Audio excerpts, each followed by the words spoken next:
Daytime television survives on predictability. It thrives on comfort, warmth, controlled emotion, and carefully measured authenticity.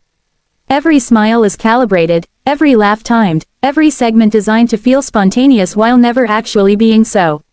For years, The Kelly Clarkson Show perfected this balance, becoming a place where celebrities felt safe, vulnerable, human. It was never meant to be a battlefield. And yet, on one unexpected morning, the illusion collapsed. Zoe Saldaña arrived at the studio carrying the weight of a career built on discipline, precision, and control. From global franchises to intimate dramatic performances, she had learned how to navigate massive expectations without losing herself. She was not known for chaos. She was known for preparation, for professionalism, for restraint, which is why what followed shocked everyone who thought they understood how these moments work. The segment was designed to celebrate success, upcoming projects, personal growth, creative evolution. Producers had framed the conversation around inspiration, resilience, and transformation. The lighting was warm, the set immaculate, the tone intentionally gentle. But beneath the surface, subtle fractures were already forming, invisible to the audience yet unmistakable to those who know how live television breathes. Zoe had spent years navigating conversations that simplified her identity, flattened her complexity, and reduced her career to sound bites. Questions that circled representation without depth. Narratives that celebrated visibility while ignoring nuance. She had answered them politely for years, choosing grace over confrontation, diplomacy over disruption. But pressure accumulates, silence compounds, and eventually, restraint becomes exhaustion.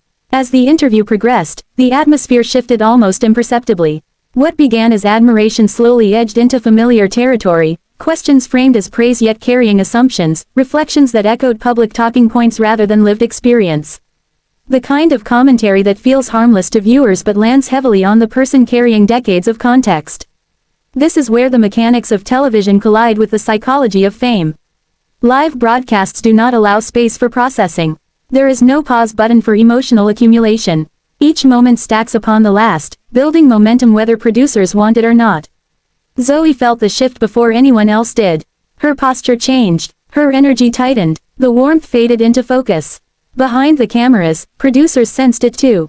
The pacing changed, cue cards were adjusted, signals were sent through headsets. But live television does not reverse course easily. Once momentum tilts, it accelerates. What happened next wasn't a single explosive moment. It was a chain reaction. A collision between expectation and reality. Between curated kindness and raw honesty. Zoe stopped performing comfort. She stopped cushioning truth. And when that happens on daytime television, the system panics. The audience felt it instantly. Not because of shouting or spectacle, but because authenticity broke through the polished surface. Viewers are conditioned to sense when something real slips through the cracks. The energy in the room shifted from passive consumption to alert attention. This was no longer entertainment. This was tension. The production team moved quickly. Segments shortened, timelines compressed. Control room decisions became reactive instead of strategic. The show attempted to steer the conversation back toward safety, but safety had already been abandoned. Zoe wasn't attacking. She wasn't posturing. She was asserting boundaries that had long gone unacknowledged. And that is the moment daytime television fears the most, not aggression, but clarity. What followed was unprecedented for a show built on empathy. The decision was made not because of volume, but because of unpredictability. Not because of disrespect, but because control had been lost. Zoe was escorted off set, not as a punishment, but as a containment measure. A firewall, a reset. Within minutes, clips began circulating online. Edited fragments stripped of context, amplified by speculation. Headlines raced ahead of facts. Social media turned nuance into sides. The narrative splintered instantly, as it always does. Some called Zoe ungrateful, others called her courageous. Some blamed the show, others blamed celebrity ego, but very few discussed the machinery that failed in that moment, the system that invites authenticity only when it remains palatable. Behind the scenes, panic transformed into damage control. Publicists drafted statements. Network executives analyzed risk. Producers replayed footage frame by frame, searching for the exact second where containment failed. Everyone wanted a moment to blame. No one wanted to examine the structure itself. Zoe, meanwhile, disappeared from public view. No immediate statement, no defensive interview, no apology tour. Silence became her response, and in that silence, the story grew louder. Industry insiders understood the gravity immediately. This wasn't just a viral clip. This was a rupture in the unspoken contract between celebrity guests and daytime television, a reminder that emotional labor is still labor, and that even the most composed figures have limits. The show resumed the next day, smiling as always. The format remained intact. The music played. The warmth returned. But something subtle had changed. Viewers watched differently. Guests spoke more carefully. The illusion, once cracked, never fully reseals. Weeks later, the moment continued to echo. Think pieces emerged. Conversations shifted. Representation was discussed with more caution. Interviews became more self-aware. Not because the industry had transformed overnight, but because one moment had exposed the fault line beneath the polish. Zoe Saldaña did not return to explain herself. She did not need to. Her career continued. Her work spoke. The incident became a footnote in her story, but a case study in television history. Because sometimes the most powerful disruption isn't loud. It's controlled. It's composed. And it happens when someone decides they are done shrinking themselves to fit a format that was never built to hold the full weight of truth. And that is the moment daytime television learned that even its safest stages are not immune to reality. The silence that followed did not cool the moment. It amplified it. In modern media, absence speaks louder than defense, and Zoe Saldaña's refusal to immediately explain, justify, or soften what happened created a vacuum the internet rushed to fill. Narratives multiplied at a speed no publicist could outrun. Each platform reshaped the moment into something slightly different, yet all of them circled the same core truth. A system built on control had collided with a human boundary it could not contain. Daytime television is engineered like a machine. Every segment has a rhythm, a tempo, a safety margin. Producers measure emotion the way engineers measure voltage. Too little and the show feels sterile. Too much and it risks overload. For years, the Kelly Clarkson Show had mastered that balance, creating an environment where vulnerability felt authentic yet never destabilizing. But the Zoe Saldaña moment exposed a flaw in that design. The system could invite honesty, but it could not sustain it once it exceeded a certain threshold. Inside network offices, the conversation shifted from surprise to strategy. Executives asked questions that were not about feelings but about liability, brand integrity, advertiser confidence, and audience trust. They analyzed the footage not as a human interaction but as a data point, dissecting pacing, camera angles, transitions, and the precise second where control slipped away. This was not cruelty. It was institutional reflex. Corporations survive by minimizing unpredictability. What made the incident uniquely destabilizing was its subtlety. There was no screaming, no obvious insult, no explosive visual that could be easily condemned.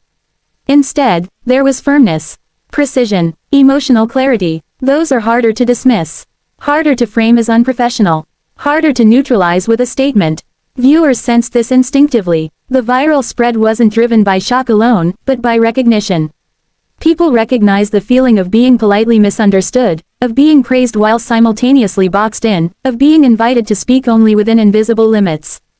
Zoe's composure made the moment resonate beyond celebrity culture. It transformed a talk show segment into a mirror.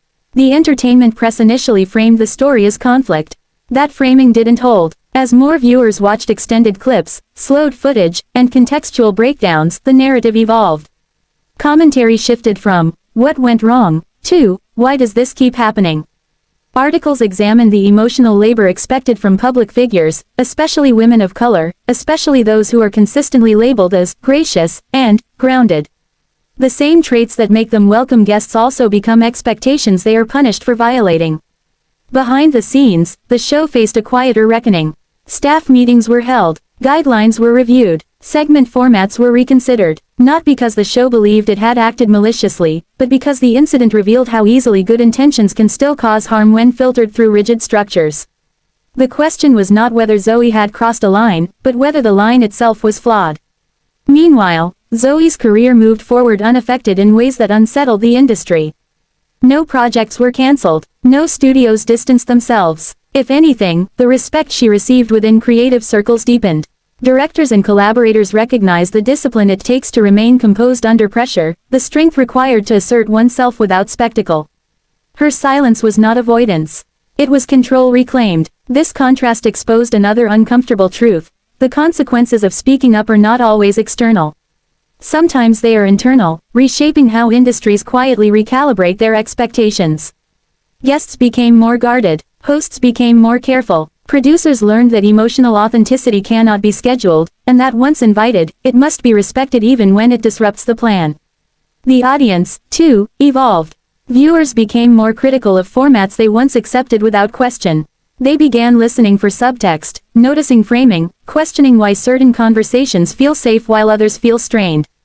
The illusion of effortless warmth had been interrupted, and interruption changes perception permanently.